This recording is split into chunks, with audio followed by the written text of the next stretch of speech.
Human beings share roughly 98% of our DNA with chimpanzees. And yet, after reviewing the stories in today's video, I'm starting to suspect that chimps made the better life choices. Welcome to the sharpest edge of natural selection, a fascinating place where supreme human confidence repeatedly collides with the deeply unimpressed laws of physics. For legal reasons, consider this video a public safety announcement, not a list of weekend activities. Every story you're about to hear is a real-world reminder that evolution occasionally pauses, takes a deep breath, and lets someone remove themselves from the gene pool entirely. Think of this as a reverse survival guide. 10 spectacularly bad ideas, 10 catastrophic misunderstandings of basic science, and 10 people who believed the warning labels were written for someone else. So if you're currently holding a power tool, a bottle of gasoline, or an exciting new DIY engineering concept, maybe watch the whole video first. Let's begin. Case 1. The homemade bowling ball cannon. Deep in suburban Texas, one extremely confident man decided that modern engineering had become unnecessarily complicated. For centuries, armies have built cannons using fixed steel barrels, carefully calculated pressure tolerances, and entire teams of trained engineers.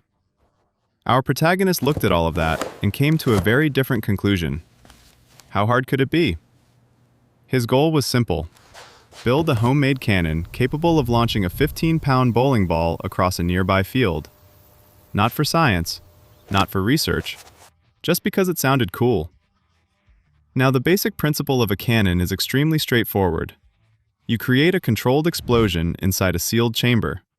The rapidly expanding gases push a projectile down a strong barrel. The projectile exits the barrel at high speed.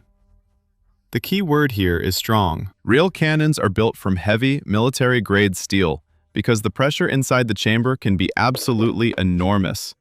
Our backyard artillery engineer had a different idea. Instead of steel, he chose PVC plumbing pipe. Specifically, a 6-foot length of the same plastic pipe normally used to transport household wastewater from your toilet to the sewer system. A material famously designed to handle things like soap bubbles, not explosions. But confidence is a powerful drug. He spent weeks assembling his masterpiece. PVC joints glued together, improvised ignition system installed, a snugly fitted bowling ball ready to serve as ammunition. The final result looked like a giant potato gun designed by someone who had skipped every physics class since middle school. On launch day, he invited a few friends over to witness history. The cannon was propped up on a pair of sawhorses in the backyard. The bowling ball slid perfectly into the barrel, creating a beautifully airtight seal, which, unfortunately, created a second device entirely, a pressure vessel. And pressure vessels built from cheap plumbing materials tend to have a very predictable life expectancy. He leaned over the cannon, loaded a generous amount of flammable propellant into the chamber, then dramatically pressed the ignition switch. What he expected was a glorious launch. What he got was a physics lesson delivered at extremely high speed. The bowling ball barely moved, because a 15-pound sphere has a tremendous amount of inertia. Instead of launching forward, the expanding gases built up catastrophic pressure inside the plastic tube. PVC does not negotiate with pressure. It shatters. The cannon exploded instantly. The white plastic pipe disintegrated into hundreds of razor-sharp fragments traveling outward like high-speed shrapnel. The backyard artillery program ended before the smoke had even cleared. When emergency responders arrived, they discovered something almost poetic. The bowling ball was sitting quietly in the grass, completely undamaged. It had successfully survived a violent explosion and a terrible engineering decision, which technically makes the bowling ball the smartest participant in the entire project. Case 2. The $30 safety equipment. There are two kinds of mechanics in the world. The first kind buys proper tools, reads safety instructions, and understands that several tons of moving steel deserve a little respect. The second kind looks at those same instructions and decides they were written by cowards. Our next candidate proudly belonged to the second category. He owned a massive pickup truck weighing somewhere around 3 tons, and one rainy afternoon, he decided it was finally time to fix a transmission issue that had been bothering him. Now, repairing something underneath a truck requires a very simple piece of equipment: jack stands. They are heavy steel supports specifically designed to hold thousands of pounds of vehicle safely above your body while you crawl underneath it. They cost around $30. $30. But to our budget-conscious engineer, that price tag was outrageous. Spending money on professional safety equipment would mean admitting weakness. So he went searching for a cheaper solution. And that's when he discovered the two hollow cinder blocks sitting in his wife's garden. Now, cinder blocks are excellent construction materials. When stacked in a wall, they can support enormous weight, but only when that weight is distributed evenly across the entire surface. They are not designed to handle the concentrated pressure of a 6,000-pound truck frame pressing down on one narrow point. They are especially not designed to handle that pressure while sitting on wet, muddy soil. Unfortunately, our hero had no interest in learning any of that. Using a cheap hydraulic jack, he lifted the truck into the air and slid the two cinder blocks underneath the frame rails. The moment the weight of the truck settled onto them, the blocks made a deeply unsettling sound, a low, brittle crunch. The left block began slowly sinking into the rain-soaked dirt at a crooked angle. The right block started developing tiny cracks along its edges. To most people, these would be alarming warning signs. To our mechanic, they were simply background noise. Satisfied with his brilliant $30 cost savings, he grabbed a creeper board and rolled underneath the truck. Now, when you're lying beneath several tons of metal, gravity becomes a very serious business partner. And gravity had been patiently waiting for the cinder blocks to fail. He had barely unscrewed a single bolt when the inevitable happened. The uneven pressure from the truck frame exceeded the strength of the brittle concrete. The blocks didn't bend, they didn't slowly crumble, they exploded into fragments. In a fraction of a second, the entire truck dropped straight down. 3 tons of steel suddenly reclaimed its natural resting position, which unfortunately happened to be directly where he was lying. The sound was immediate and final. When neighbors eventually came outside to investigate, they found the truck sitting perfectly flat on the muddy ground, rain falling softly around it. No dramatic crash scene, no fire, just a silent reminder that gravity always collects its debts. And that $30 is actually a very reasonable price for not being crushed by your own truck.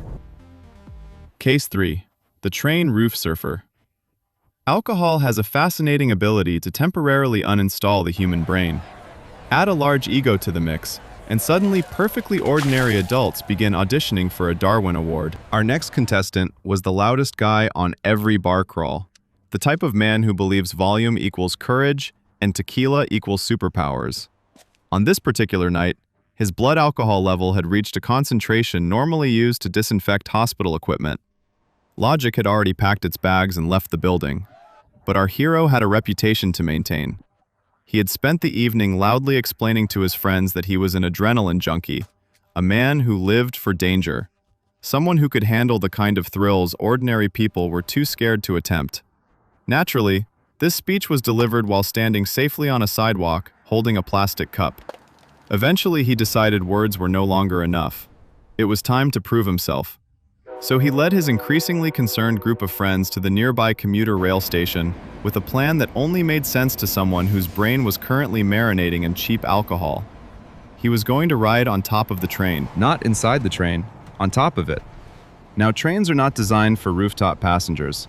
They are sleek, aerodynamic metal tubes meant to cut through the air with minimal resistance, which means the roof has exactly 0 things you would want when attempting to stand on a moving object. No handles, no railings, no grip surfaces, just smooth curved metal and wind moving at highway speed. Ignoring the warnings from the one friend who still had a functioning brain cell, our future case study scrambled up the side ladder of a stationary train car just as the departure bell rang. He pulled himself onto the roof. For a moment, it actually worked. The train began to move, slowly rolling out of the station while he staggered into a wide-legged surfer stance on the curved metal surface. His friends stared up in disbelief, and for approximately 45 glorious seconds, he looked like he had actually pulled it off. Wind rushed past his face. City lights blurred below. He raised his arms triumphantly and screamed something extremely confident into the night air. In his mind, He had conquered the system. He was the king of urban chaos.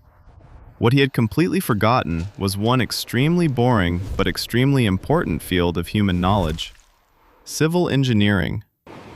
Railway tracks are filled with bridges, tunnels, and infrastructure built to fit the train itself with very precise clearance margins. Those structures are designed with exactly zero extra space for a drunk man standing on the roof. And unfortunately, our rooftop champion was too busy celebrating his victory to notice the concrete pedestrian bridge approaching at 60 miles per hour. The train passed under the bridge exactly as designed, which meant the train fit perfectly beneath it. He did not. The impact was instantaneous. The laws of physics do not negotiate with bad decisions. The train continued its route exactly on schedule. Passengers inside never noticed anything unusual. Somewhere several stations later, a very confused maintenance crew discovered that the aerodynamic dome of carriage number 4 required an unexpected cleaning. And somewhere in the universe, gravity quietly added another name to its permanent win column. Case 4. The over-engineered clothesline. There is a specific type of suburban dad who believes every household project should be approached like a military engineering contract. You know the type. Fixing a squeaky door somehow involves a power drill, a laser level, 3 different toolboxes, and at least one dramatic speech about doing things properly. Our next Darwin candidate proudly belonged to this elite category of overconfidence. The original task was extremely simple. His wife asked him to install a clothesline in the backyard. That's it. 2 wooden posts, some rope. Hang the laundry. Millions of households have successfully completed this project without incident. But not this guy. He looked at a normal cotton clothesline and decided it seemed weak, unmanly, pathetic. If he was going to build a clothesline, it needed to be industrial grade. So instead of rope, he went into his garage and found a heavy spool of braided steel winch cable, the kind normally used by tow trucks to drag vehicles out of ditches. To him, this seemed perfect. After all, if it can pull a truck, it can definitely hold some wet towels. He anchored one end of the steel cable around a massive oak tree. Then he stretched the cable across the yard and attached the other end to a powerful ratcheting hand winch mounted on a second tree. In the span of about 20 minutes, his peaceful backyard had been converted into something resembling a small suspension bridge construction site. Then he began tightening the cable. Click, the steel line grew straighter. Click, the cable tightened further. Click. The metal began producing a faint humming sound in the breeze. At this point, most people would stop, because that humming sound is the audible equivalent of physics clearing its throat. But our engineer wanted perfection. He wanted that cable perfectly straight. So he kept cranking the winch. Click. The steel stretched tighter. Click. The 2 trees on either side of the yard began bending inward slightly. Click. The cable vibrated like a giant metal guitar string, storing an unbelievable amount of potential energy. Now here's an important piece of engineering knowledge. When steel cables under extreme tension fail, they do not politely fall to the ground. They become whips. Supersonic, high-speed steel whips, carrying all the energy that had been stored in the tension. But our backyard architect was not thinking about metallurgy. He was thinking about symmetry. He gave the ratchet one final pull, and that's when the cable snapped. The sound was described by neighbors as something between a rifle shot and a thunderclap. In a fraction of a second, all the stored energy in that cable was released. The broken steel line lashed backward through the air like an enraged metallic snake. Unfortunately, the engineer was standing directly in the recoil path. The cable struck at neck height with terrifying precision. The physics were immediate and absolute. When investigators later examined the scene, they found the 2 trees standing peacefully in the yard, the snapped cable ends hanging loosely from the trunks, and the world's most aggressively engineered clothesline project, permanently canceled. All because a man decided drying laundry required commercial towing equipment. Case 5. The Sledgehammer Tough Guy Challenge. The internet has done many amazing things for humanity. It has connected billions of people, given us instant access to information, and allowed anyone with a phone to share knowledge across the world. It has also given us a brand new category of human behavior. People who are willing to do absolutely anything for views. Our next Darwin candidate was a self-proclaimed tough guy influencer, a local legend in his own friend group whose entire personality revolved around proving that pain simply did not apply to him. He had a small following online and a very large ego. And in his mind, those two things meant it was time to create the ultimate viral stunt. His plan was beautifully simple. He would prove to the internet that he was immune to blunt force trauma. How? By standing still and allowing a heavy object to slam directly into his chest. Now at this point, most people would pause and ask a very reasonable question. Why? But logic had already been politely escorted out of the room. To prepare for the stunt, he went to a military surplus store and bought an old riot vest. These vests are designed to absorb the wide impact of a wooden baton swung by a human arm. They are not designed to stop the concentrated kinetic energy of large metal objects traveling at speed. But our influencer didn't know that, or didn't care. To deliver the blow, he constructed a homemade pendulum system in his backyard. Picture a steel frame. From the top of that frame, he suspended a thick rope, and tied to the end of that rope was a 12-pound demolition sledgehammer. He pulled the hammer back until it was hanging at nearly a 90-degree angle, holding it in place with a quick release knot. Congratulations, he had just built a medieval siege device. Then he set up the camera, pressed record, and began his speech.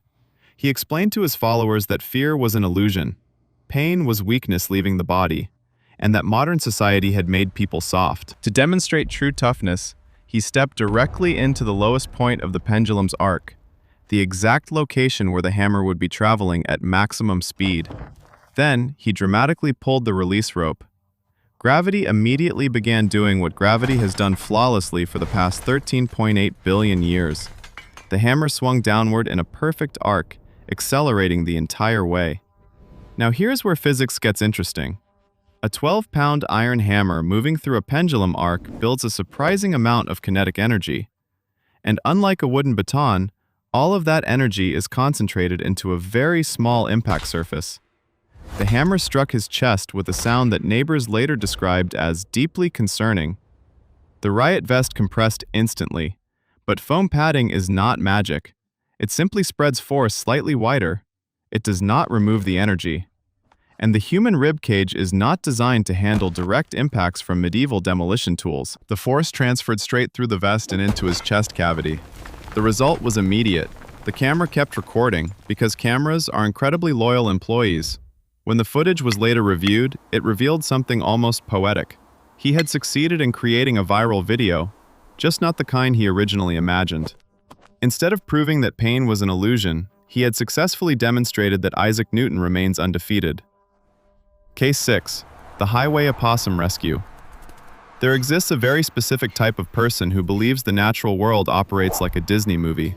In their mind, every wild animal is simply waiting for the right human to arrive with compassion, kindness, and possibly a hug. Nature, unfortunately, did not receive that memo. Our next Darwin candidate was one of these aggressively compassionate individuals, the kind of person who sees a wild animal and immediately assumes it is just a misunderstood friend who hasn't been introduced properly yet. One evening, he was driving along a busy interstate just after sunset. Traffic was moving quickly, semi-trucks blasting past at highway speeds, headlights cutting through the growing darkness. Then he saw something lying on the shoulder of the road, a small gray shape, motionless. He slowed the car, pulled over, and stepped out to investigate. There on the gravel shoulder was a large North American opossum lying perfectly still, its eyes half closed, mouth slightly open, completely unmoving. To anyone familiar with wildlife, this situation is extremely easy to diagnose. Opossums have a single evolutionary superpower. When threatened, they play dead. It's not even a conscious decision. Their nervous system literally shuts down, causing them to collapse and emit a convincing performance of being deceased. Predators lose interest. The opossum survives. It's one of nature's oldest tricks. But our roadside veterinarian had clearly skipped biology class. Instead of recognizing the animal's defensive strategy, he reached a different conclusion entirely. The opossum was dying. and it needed help. Now, helping wildlife is generally a good thing, but there are limits, and those limits usually include not putting your mouth on wild animals. Kneeling on the gravel shoulder with traffic roaring past just a few feet away, he decided the animal required emergency CPR. Yes, mouth-to-mouth resuscitation. On a wild, flea-covered marsupial that was not actually unconscious. He leaned forward, pinched the opossum's nose, and sealed his lips over the animal's snout. From the opossum's perspective, this situation escalated extremely quickly. One moment, it was lying peacefully pretending to be dead. The next moment, a giant human face was aggressively attempting to kiss it. This was clearly not part of the survival plan. The opossum immediately abandoned the performance. Its eyes snapped open, and it did what any terrified animal would do. It bit him directly in the face. Hard. The sudden shock of a screaming wild animal clamped onto his nose triggered an immediate panic response. He jumped backward, screaming, flailing, completely forgetting one very important detail about his surroundings. He was standing on the shoulder of an active interstate highway. And while he was busy attempting to remove an angry opossum from his face, he stepped backward off the gravel shoulder and directly into the traffic lane. The approaching truck driver had no time to react. At highway speed, events unfold very quickly. The opossum survived the encounter. In fact, it reportedly ran off into the woods moments later, completely unharmed, which makes it the only participant in this story who understood the situation correctly. Nature may be unpredictable, but one thing remains consistent. If you attempt mouth-to-mouth resuscitation on a wild animal, the universe may decide you are no longer a necessary part of the ecosystem. Case 7. The Steel Foundry. Nap. Some people sneak a quick nap during work. It happens everywhere. Office workers close their eyes for 5 minutes at their desk. Truck drivers pull over for a quick rest. Students fall asleep during lectures that should probably be illegal. But there are certain jobs where napping requires a slightly higher level of strategic thinking. Our next Darwin candidate worked the night shift at a large steel foundry in Germany. If you've never seen a steel foundry, imagine the industrial version of a volcano. Massive machines. Molten metal glowing like the surface of the sun. Furnaces hot enough to melt cars. Not exactly a relaxing spa environment. But night shifts are long, and exhaustion eventually catches up with everyone. This particular worker had developed a habit of sneaking off during his shift to find quiet places where supervisors wouldn't notice him resting. Normally this meant storage rooms or empty maintenance areas, but one night he discovered something that looked far more comfortable. A gigantic industrial steel ladle. These enormous metal buckets are used to transport molten slag and liquid metal across the factory floor. They're the size of a small hot tub, and at the moment he found it, this one happened to be empty. The inside was curved, smooth, and surprisingly cozy looking. To an exhausted brain running on minimal sleep, it appeared to be the perfect place to lie down. Dark, hidden, and far away from management. What he ignored, however, was a brightly flashing electronic warning panel mounted right next to the equipment. The sign explained that the ladle was scheduled for an automated cleaning cycle later that morning. Industrial furnaces are messy. Slag and residue build up inside the container. To remove it, the factory uses an automated system that lowers high-powered gas burners into the ladle and blasts it with extreme heat, basically turning it into a giant industrial oven. But our tired worker had a plan. He knew the cleaning cycle was scheduled for 4 a.m., and he trusted his internal body clock. He figured he could grab a quick nap and wake up around 3:55 a.m., giving himself plenty of time to climb out before anything happened. Relying on your biological alarm clock to beat a fully automated industrial furnace is a bold strategy. Nevertheless, he climbed down into the ladle, curled up at the bottom, and fell asleep almost instantly. Outside, the factory continued its normal operation. Machines humming, metal moving, computers running perfectly on schedule. Time passed. 3:30 a.m., 3:45 a.m., 3:55 a.m. His internal alarm clock did not ring, because internal alarm clocks are not actually real. Exactly at 4 a.m., the automated cleaning system activated. A robotic arm moved into position. Heavy gas burners swung over the opening of the ladle, and a column of superheated flame blasted downward into the metal container. The system worked flawlessly, which unfortunately meant the cleaning cycle achieved 100% efficiency. When the morning crew later inspected the equipment, they found the ladle completely free of slag, perfectly cleaned, but also containing a very unusual pile of fine gray ash. German industrial engineering is famously precise, and on this particular morning, it had been exceptionally thorough. Case 8. The Tornado Armor Suit. Kansas has a very healthy relationship with tornadoes. Specifically, the kind where meteorologists shout warnings on television while everyone calmly moves into their basements and waits for the sky to stop trying to blender the neighborhood. Most people understand the system. Sirens go off, you go underground. You live to complain about the weather tomorrow. But every once in a while, someone decides the laws of atmospheric physics are merely suggestions. Our next candidate was one of those people. He had spent years mocking tornado safety warnings. In his opinion, hiding in a basement during a storm was cowardice. He believed true courage meant standing your ground, literally. In fact, he had developed a personal theory that if a person was strong enough and padded enough, they could simply ride out a tornado like a particularly aggressive windstorm. Which brings us to his greatest invention, the tornado armor suit. His design was both ambitious and deeply concerning. Instead of steel plating or reinforced materials, he used something he had easy access to. Old mattresses. 4 of them. Memory foam mattresses, to be precise. He wrapped the thick foam around his body like a giant padded burrito, and secured everything with cargo straps and industrial quantities of duct tape. The final outfit looked like a man who had attempted to cosplay as a couch. To complete the ensemble, he added a motorcycle helmet. From a distance, he resembled a heavily upholstered astronaut. Then he waited. And eventually, Kansas delivered. One evening, the county tornado sirens began screaming across the plains. Meteorologists on television used phrases like large wedge tornado and take shelter immediately. His neighbors rushed into their basements. Our hero walked into his front yard. Because he wasn't just planning to stand there, he had an additional safety feature, a thick climbing rope.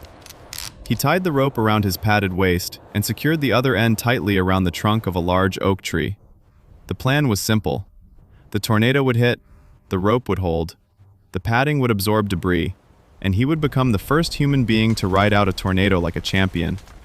For a few seconds, it actually seemed like he might get away with it. The tornado tore through his property with unbelievable force, wind screaming, trees bending, his house beginning to disassemble itself piece by piece. But the rope held, the oak tree held, and the mattress padding actually did a decent job protecting him from small debris. Twigs and gravel bounced harmlessly off the foam. Inside his padded fortress, he reportedly started laughing. He believed he had cracked the code.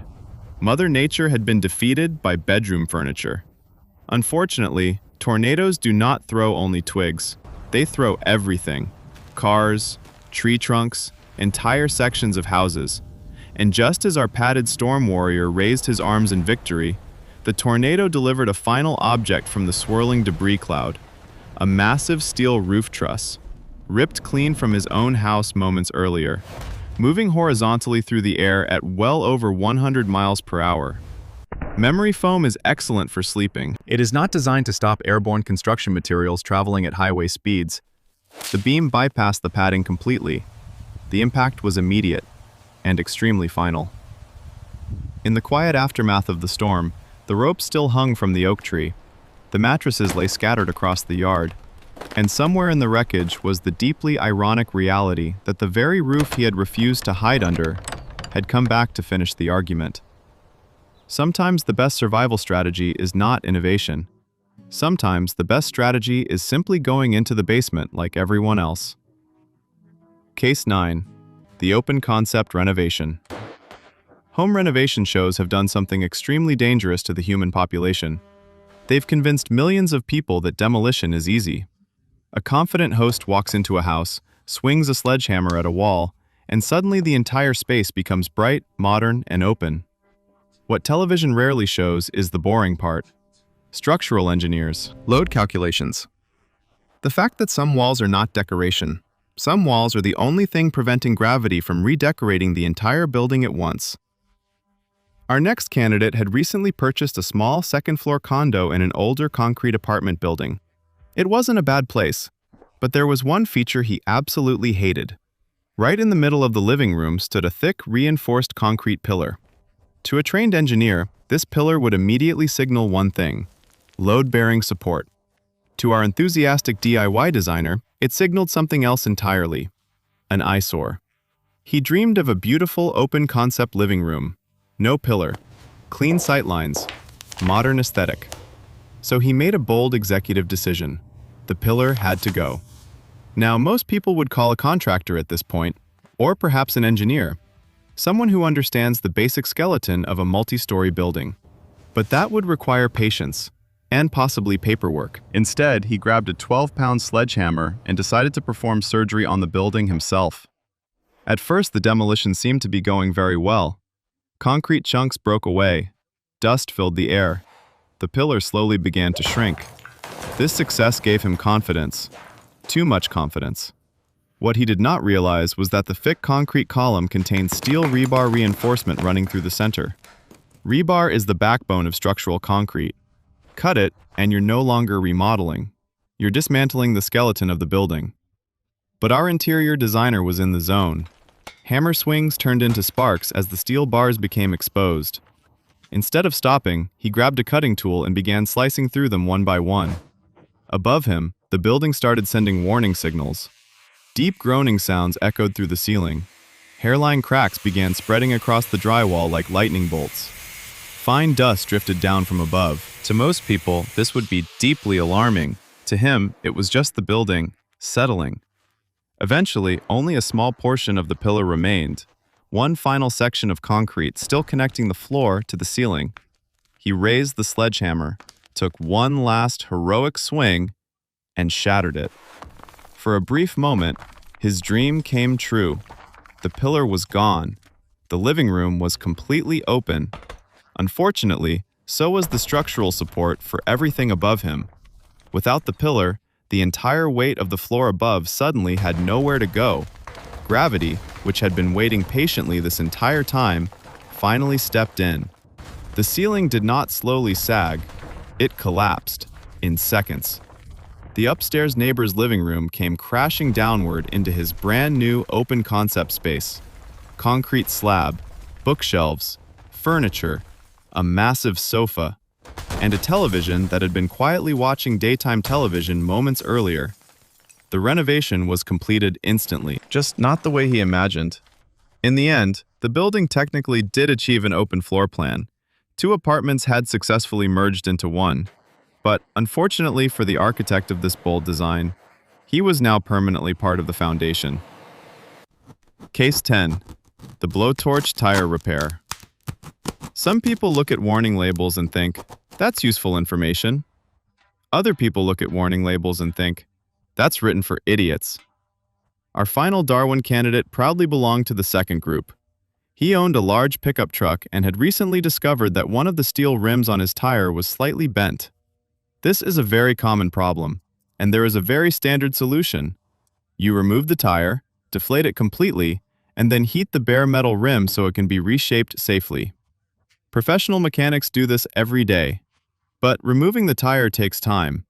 And time, apparently, was something our backyard mechanic did not feel like wasting. Instead, he came up with a faster solution. Leave the tire fully inflated, and just heat the rim anyway. Now, if you paid even mild attention in high school science class, you might remember something called Charles's Law. When you heat a gas trapped in a sealed container, the pressure inside that container increases dramatically. Car tires are already filled with compressed air. Heating them turns that air into something far more energetic. In other words, you are slowly converting the tire into a very large balloon full of expanding pressure. But our mechanic wasn't thinking about thermodynamics, he was thinking about convenience. So he rolled the truck into his driveway, grabbed a heavy-duty blowtorch from his garage, cranked the flame up to maximum, and crouched down next to the wheel. The tire was still fully inflated, roughly 80 pounds per square inch of pressure trapped inside. A massive rubber container holding that pressure in place. Then he began heating the rim. A roaring blue flame blasted against the steel wheel. The metal began glowing faintly. Rubber started to warm. and the air inside the tire began expanding, rapidly. At first, there were warning signs. The rubber started producing a loud sizzling sound. The sidewall began bulging outward slightly. A smell of burning rubber filled the driveway. But our mechanic interpreted these signals differently. To him, it meant the repair was working. So he kept the torch locked in place. More heat, more pressure, more expansion. Inside the tire, the air molecules were moving faster and faster. The rubber sidewall was stretching beyond its design limits. Then it happened. The tire failed catastrophically. The rubber sidewall ruptured instantly. All of the stored pressure inside the tire released in a violent explosion.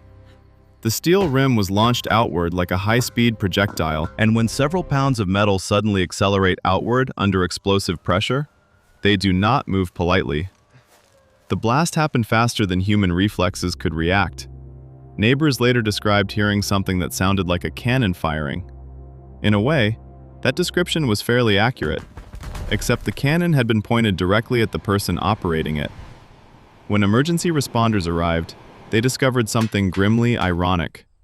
The rim itself was now perfectly straight. The repair had technically worked.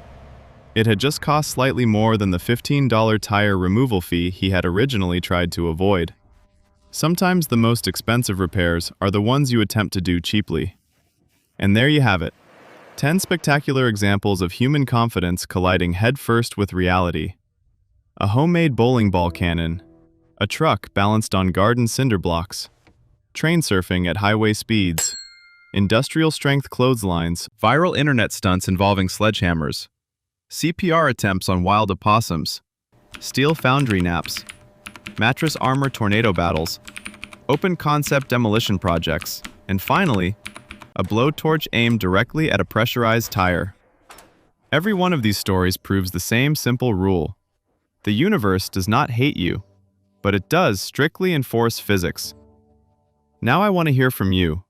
Which one of these geniuses deserves the Darwin Award Grand Champion title? The bowling ball engineer? The tornado mattress warrior? Or the man who thought CPR on a highway opossum was a good idea? Drop your most toxic, sarcastic eulogy in the comments, and if you currently enjoy the luxury of having a pulse, hit like, subscribe, and feed the algorithm before it gets hungry. Remember, you can ignore warning signs. You can argue with experts. You can even try to outsmart common sense. But there are two forces in the universe that never lose: physics and gravity. See you in the next episode.